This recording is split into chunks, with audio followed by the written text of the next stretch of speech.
All right, here we are with another question someone has sent in, and this is a good one. Mr. Pearl, according to my testosterone levels and my performance, I am losing my manhood. That's kind of over dramatic. I am 37 years old. Is God punishing me for using porn? Frustrated, he calls himself. Well, you know, God doesn't need to punish you for using porn. Porn carries its own punishment. It's something the Bible says a sin different from all other sins, in that it's a sin against the body, it said, and that makes it different because it actually does destruction to your normal humanity. Now, science has discovered a connection between porn and low testosterone. Now, being 75 years old, I want to make it clear that there are other reasons to have low testosterone other than porn use. And by the way, I'm taking this from, I have about a 3 or 4 hour series called The Science of Addiction and the Brain. And so I'm pulling this from that. It's kind of a spin-off. You might want to look at that. That goes into much more detail, okay? Low testosterone can be physical or mental. Now, what do we mean by physical? Well, you get to a certain age, and it should be around 65 or 70 before it starts being totally depleted, if you're major depleted, if you're a healthy person. But if you're good and healthy, then you can be like me, 75 years old, and still be punching it out. So I'm not there yet.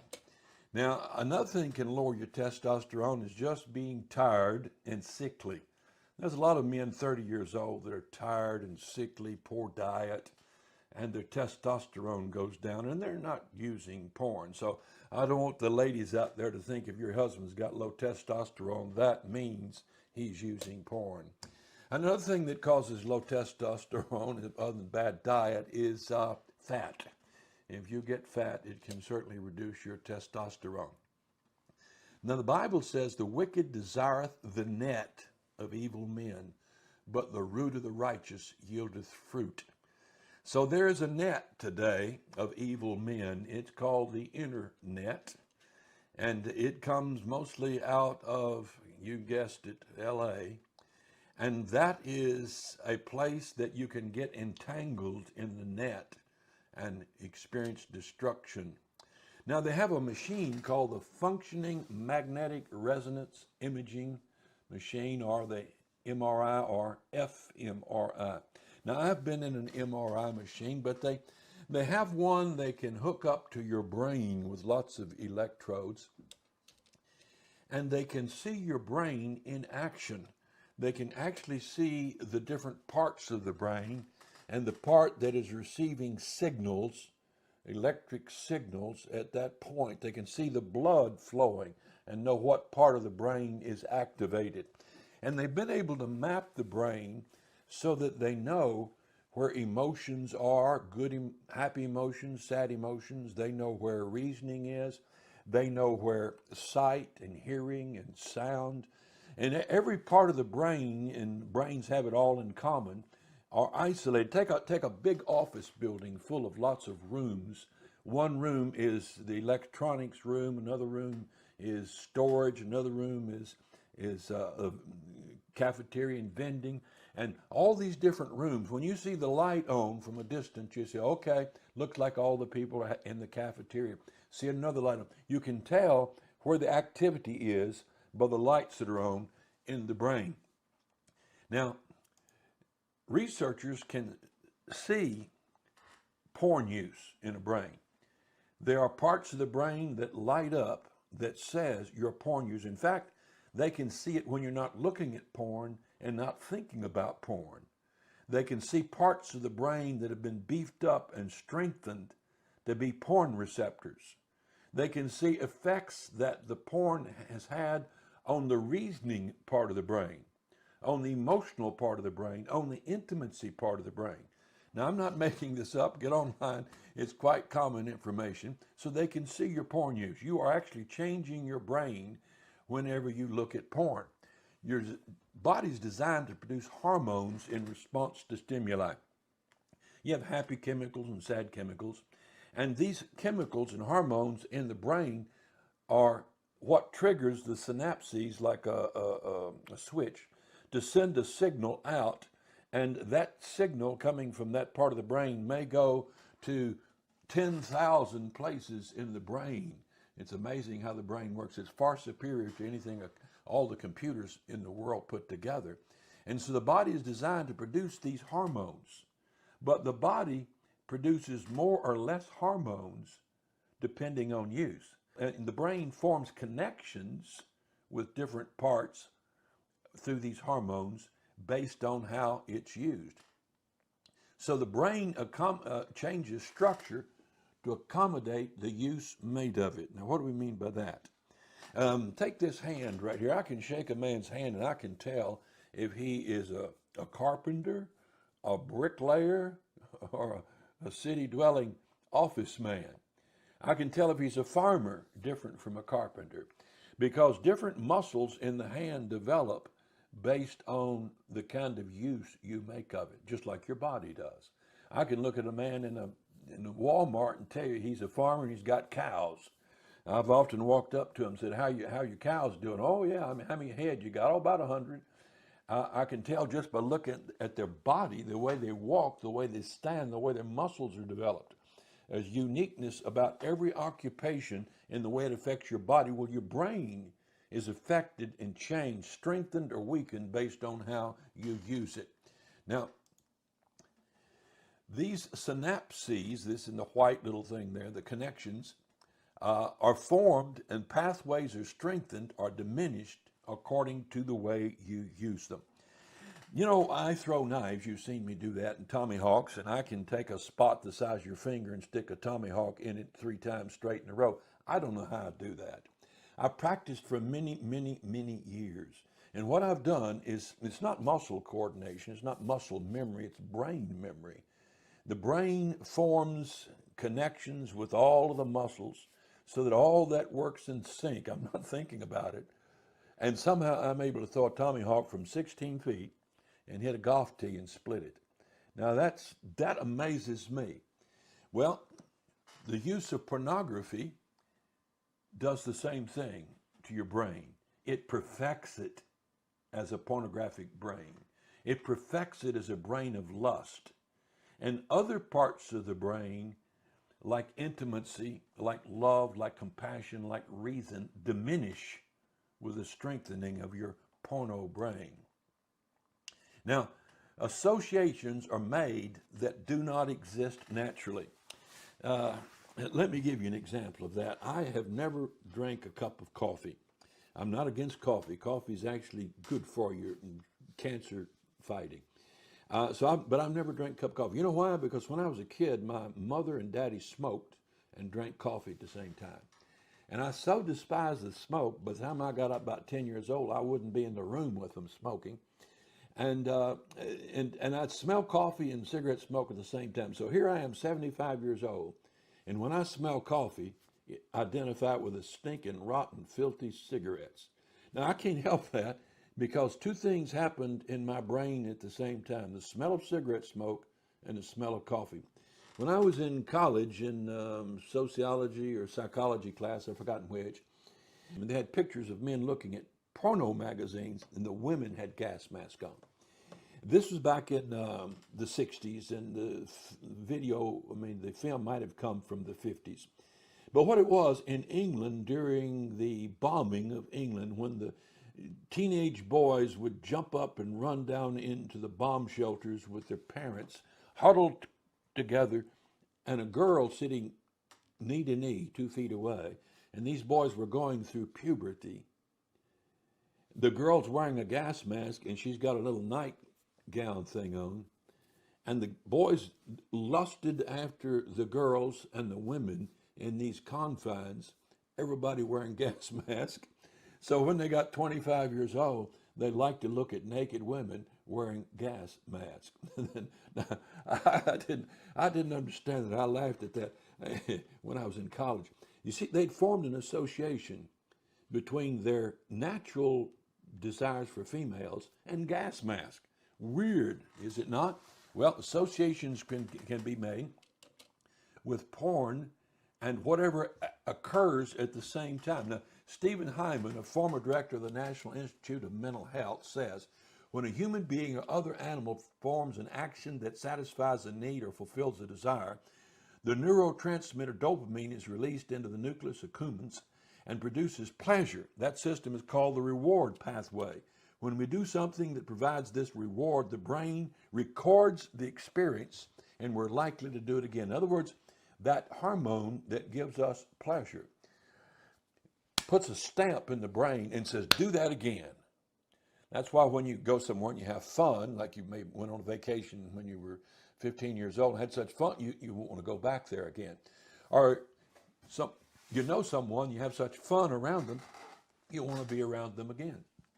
So when you watch pornography and it gives you pleasure, the brain is stamped with a desire to repeat that. The more you do it, the more the brain wants to repeat it, and that's how addiction develops. Now, researchers found that when the patients with sex addiction viewed pornographic images, they had greater activity in 3 particular regions of the brain. This is what the professor says: the ventral striatum, the dorsal anterior, and the dorsal anterior cingulate, and the amygdala. So they could see the activity of the pornography in those parts of the brain as they would light up. Now, what does that mean?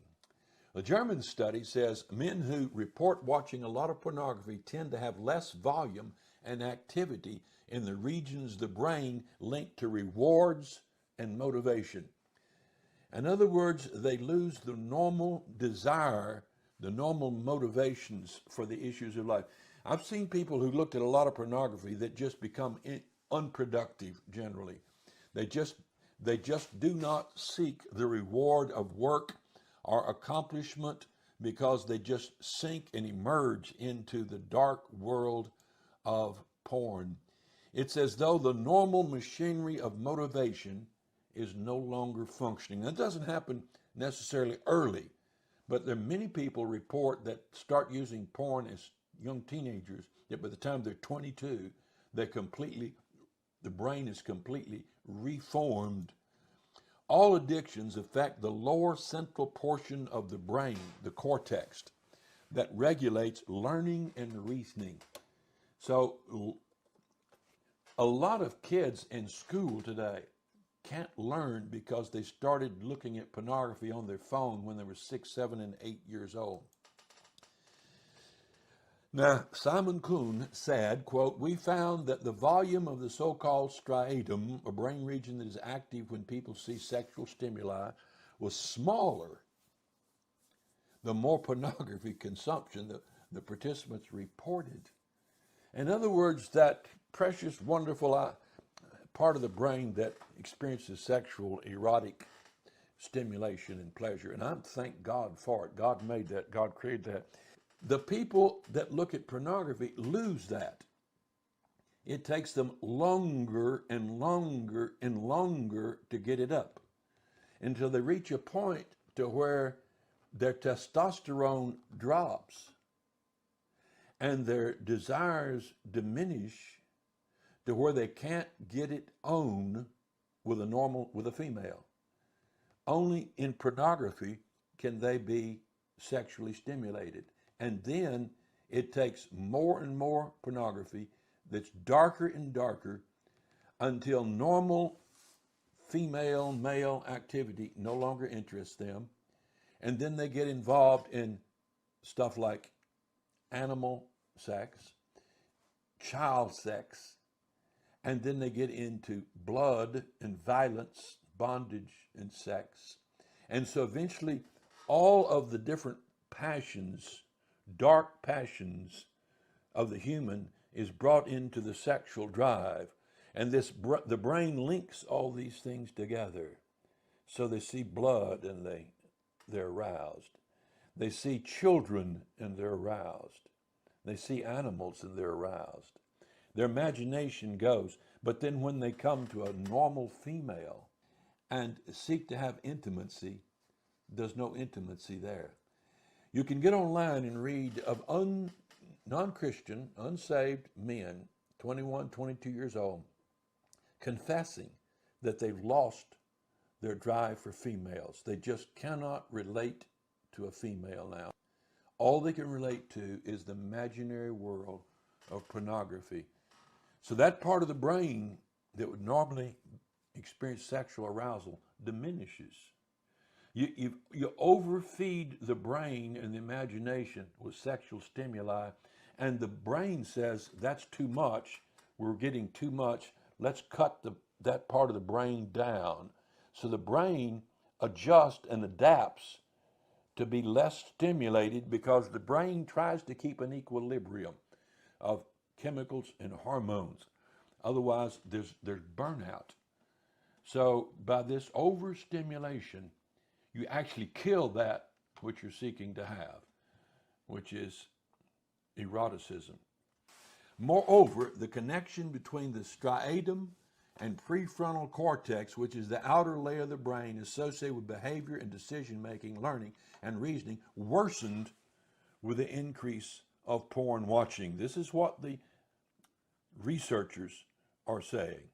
In other words, the part of the brain that's stimulated with pornography begins to lose connection with the part of the brain that makes moral judgments and decisions. So the brain is segmented, so the normal interaction that you would have where you have a desire, but the moral part of your brain comes in and checks, is that desire okay? The reasoning part of the brain comes to play and says, is this safe? Is it wise? Is this productive? Is this what you really want to do?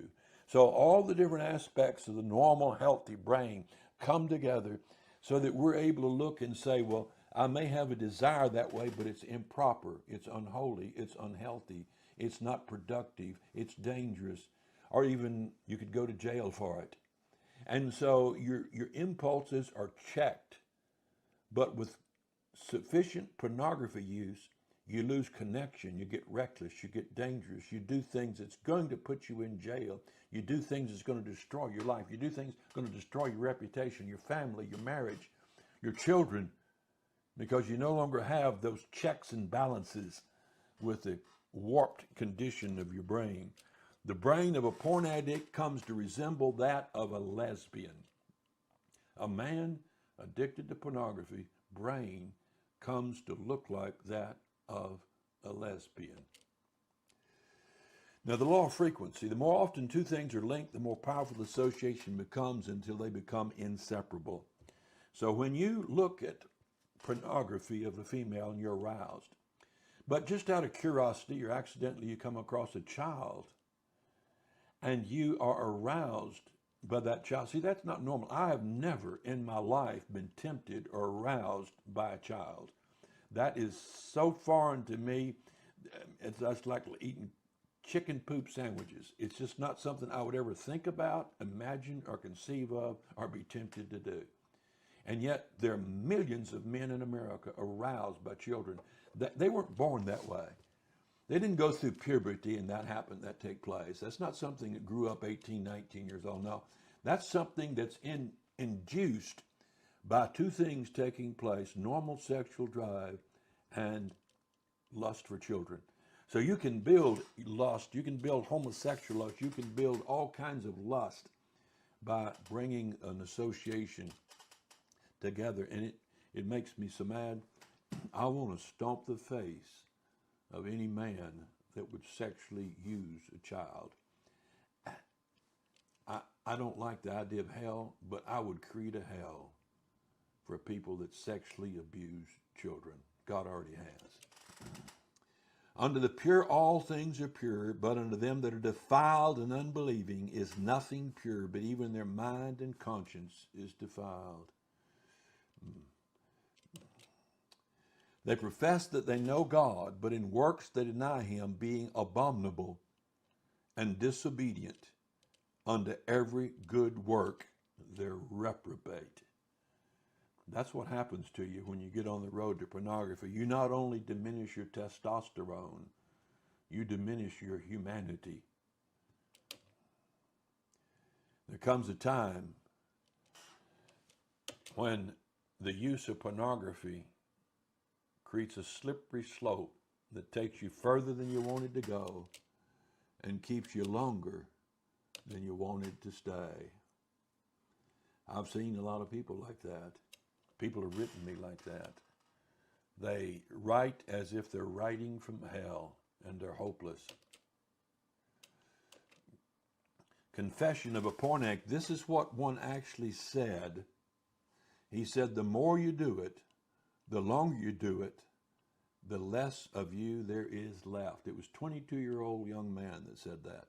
The more you do it and the longer you do it, the less of you there is left. You just become a habit, a hole that needs filling. Man, that's dark. And receiving in themselves that recompense of their error, which was meat. This sin of fornication, unique to all others, he said, you receive in yourself the repayment, the return of the error, which was meat, suitable, it's fitting. Something happens inside. God gave them over to a reprobate mind, talking about the brain, to do those things which are not convenient. Now, Professor Dines, author of Pornland, How Porn Has Hijacked Our Sexuality, says this: porn is a public health issue with documented negative effects on young people, distorting the way women and girls think about their bodies, their sexuality, and their relationships. Pornography corrupts the ability to be intimate. It pulls consumers and producers in with a promise of intimacy, but fails to deliver the connection between human beings. Many men have destroyed their marriages through pornography. Many a woman has felt degraded because the husband, and I've had to counsel people like this, the husband cannot use his wife unless she pretends to be a porn star, unless she joins him in his imaginations, his fantasies. At that point, he's not loving her. He's not cherishing her. At that point, he's just using her, and any woman would do. And she feels that. She knows that. And she feels diminished in worth. You make her miserable. The use of pornography has rendered men less sexually responsive to real women. Romans 1:27, receiving in themselves that recompense of the error which was meat, God gave them over to a reprobate mind, and it resulted in a state he defines as without natural affection. Men stopped loving their children in a natural way, stopped loving their wife in a natural way. They stop loving in a natural way. Their love turns in upon themselves until the self is diminished and they don't love self anymore. Then they live in regret, shame, and hatred. Listen, pornography will take you further than you want to go and keep you longer than you wanted to stay. You not only will lose your testosterone, but you'll lose your soul.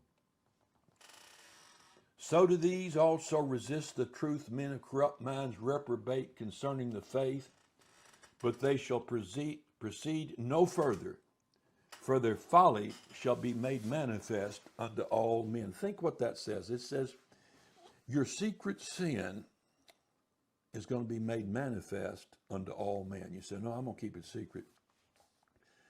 I'm going to prophesy, okay? It doesn't come from God. It's my prophecy, okay? I'm going to prophesy.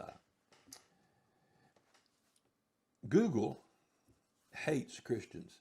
It hates conservatives.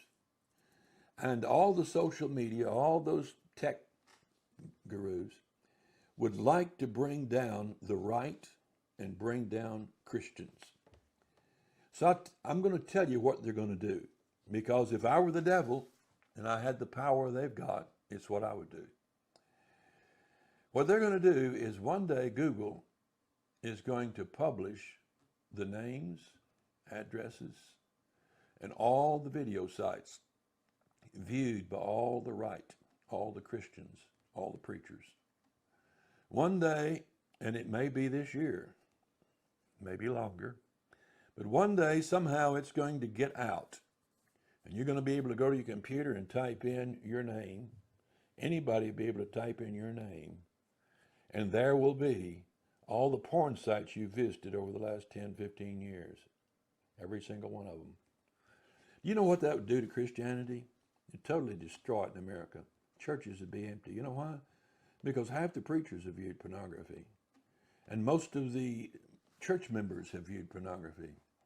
And when Christians see that we're basically a bunch of hypocrites and the world sees it, are we going to still have our TV programs and our praise the Lord with all the shame and guilt and embarrassment that's going to come out? Christians are going to crawl into holes and stay there. And the left is going to celebrate. This would be the greatest coup they could do. There's no better way to destroy the right. The right would never win an election again. There'll never be someone stand up and claim he's moral and say he's for the people and he's asking God's blessings on the nation. Never happen. And so it's going to be made manifest. If not now, a little later, and if for some chance Google chooses not to do that out of some self-interest, then the Bible said that in the day of judgment, the secrets of the heart will be made manifest. So it's coming. Think about it. Finally, brethren, whatsoever things are true, whatsoever things are honest, whatsoever things are just, whatsoever things are pure, whatsoever things are lovely, whatsoever things are of good report, if there be any virtue, if there be any praise, think on these things. Set your affection on things above, not on things on the earth. So think of it. If it's true, think about it. If it's honest, think about it. Meditate on it. Let that be your imaginations. If it's just, dwell on it. If it's pure, let it be your thoughts in the night. If it's lovely, then think it, share it, and speak it. Whatsoever things are of good report, tell other people about it. Make it known. Shout it from the housetops. If there be any virtue, if there be any praise, think on these things. See, you have control of that brain of yours. Now, in my series on the science of addiction of the brain, I go into how you can change your brain back. You can reverse it. I use the science of addiction. I talk about the brain and what scientists and researchers have learned in how to set the brain back and heal it from your pornographic and dope and drug and alcohol and cigarette and every kind of other addiction. So that's enough for now. Get that series if you want to go into this further. I'll have JD put it down on the bottom where you can find it. All right, I don't like doing this. I'm going to have to go out and go fishing or something now.